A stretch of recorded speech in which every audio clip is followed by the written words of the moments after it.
Buddy G Bear here with another episode of Homesteading the Desert.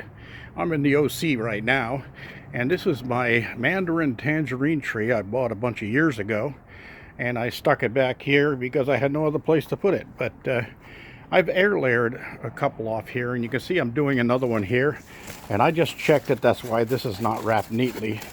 But it's time to cut this off and add it to my pot and let it start growing a little bit better. Now, I don't know if you'll be able to see it, but look at all the roots inside there. Oh yeah, I can see that pretty good. So this thing is well rooted, and it's actually root bound right now. And I had to wait until the end of the harvest season, which is December, January, is when I took the last ones off of here, and then some friendly rats got the rest of them. So anyway, I'm going to be cutting this off and transplanting it right about now. And I'll show you on my original video showing you how to air layer. I had this one of these bottles cut already, but I couldn't show you how it went around a tree because I didn't have a tree to put it around. But this is basically what you end up with.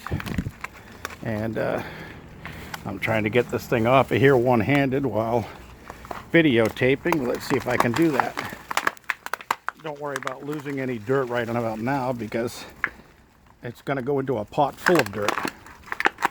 Okay, I'm having trouble with that, so let's see. I've got a pair of pruning shears here, and I'll get those ready. I point at the ground here a second.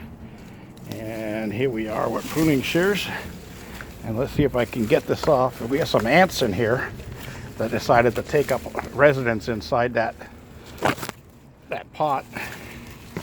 I may have to go get my bigger cutters. Let's see if I can get this.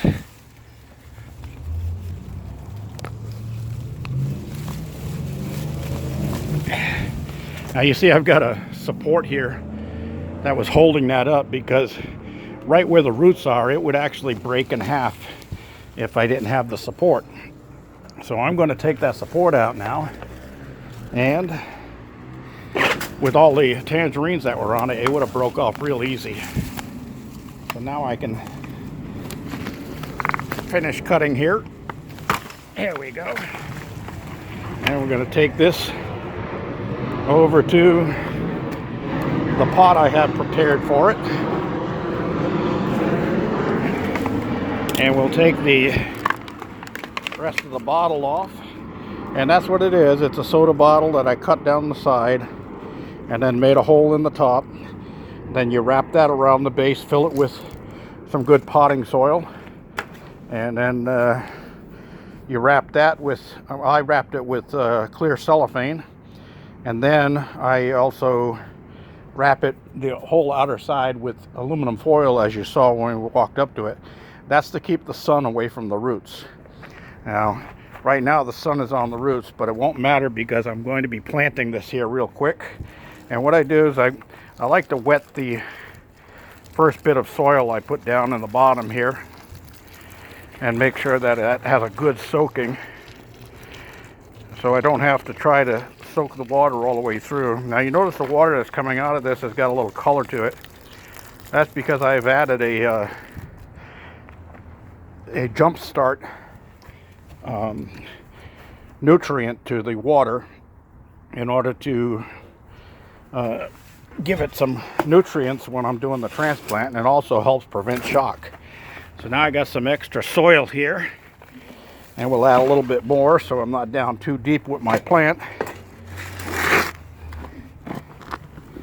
And a little bit more. And this all came out of my garden, which I'm not going to be using anymore since I'm moving up to the desert.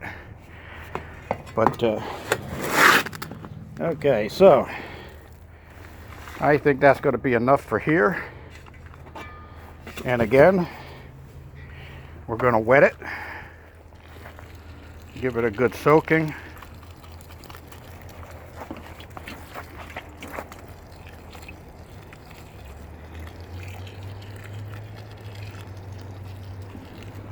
There we go.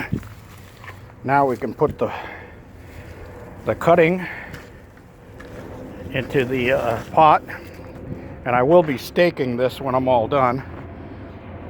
But now I've got to just finish filling the pot.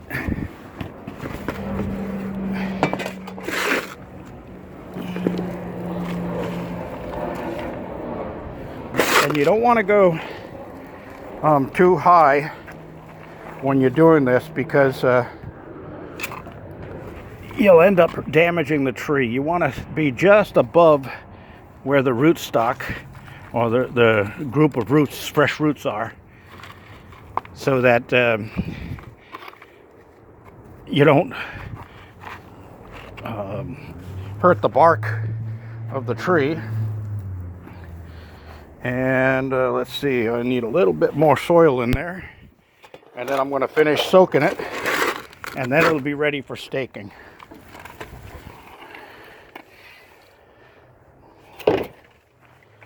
All right. Now you can feel down here, you can feel the root ball that was already growing on the tree from when it was being air layered. And that's that. Okay, so now we're going to give it a good soaking with the nutrients to make sure that it just starts its happy growth in its new home. Now, remember, an air layer is actually a clone of the original tree. I'm going to take you over and show you the ones I did last season. Here's one of them right here. This one has a tangerine on it that's ripening up, getting ready to be able to pluck. But you can see how nice and healthy and happy it is. And this one had a little slow start, and I left my roomie in charge of watering these when I was up at the homestead, and during a week of heat wave, he decided it was too hot to go out and water, so this one took a little damage, but it's coming back to life, and it'll sprout up and probably produce this year. All of these trees will be the same age as the original, although one thing that you'll notice is the green coloring in the bark here tells you that the tree is young. So when that really browns up, like down here, when it gets a good brown bark to it, that's the year that your trees usually produce fruit. And these are going to come root bound pretty soon. These are going to end up inside of a greenhouse that's yet to be built out there. So I can bring them out in the summertime and they don't have to be in the greenhouse, but by winter they have to be in the greenhouse. So I've got some planning to do on that. This big thing, conglomeration you see behind here, is a solar powered floating pool filter, and it has 3 filters that are removable and cleanable. And right there where the hole is, there's supposed to be a pump in there, and you usually use a bilge pump, and those 2 wires are the wires that come from the solar panel that would actually run the pump. And this thing just floats in a pool or a jacuzzi and filters the water. I'm going to be bringing that out with me because I don't need it here anymore. My jacuzzi is going to be broken down and brought out there if I can get the time to do that. I got other important stuff to do, but just wanted to fill you in on what was going on with air layering, and I won't get off the track too much. Now these 2 little trees here, I got these from a restaurant down the street that had some of these trees in full growth. They were adult trees, and they had these little pods on them that were full of seeds. And a little research on the internet said that they propagate really well from those seeds. So I planted a couple, and sure enough, I've got them coming up. And I don't want to dig into these, but it's really strange, the root stalks that are on these. And I'll show you that when I finally do get them out to the desert and plant them. But the root stalks on these things are like this big around right now, and as tall as this pot. And they go straight down the center with little hair roots running off of them. So that tap root is humongous on this tree. And these things do really well in drought areas. So That's why I've got them to go out there. And then this one was a volunteer that just sprouted up, and I've been nursing it and getting it going. And that's just going to be for shade, so that'll end up out there. My aloe vera, my grapevines here, this has even got some fresh growth on it. My pepper plant is done, but I've got some seeds here. And then those over there are all done. And this grapevine is in its dormant state, as is some of the other stuff that's in my garden. So all this stuff that's all stacked up here is all got to get moved out there, and I'm getting to it today by cutting this air layer and getting it ready, and then we'll move on down the line and keep things moving. G Bear signing off.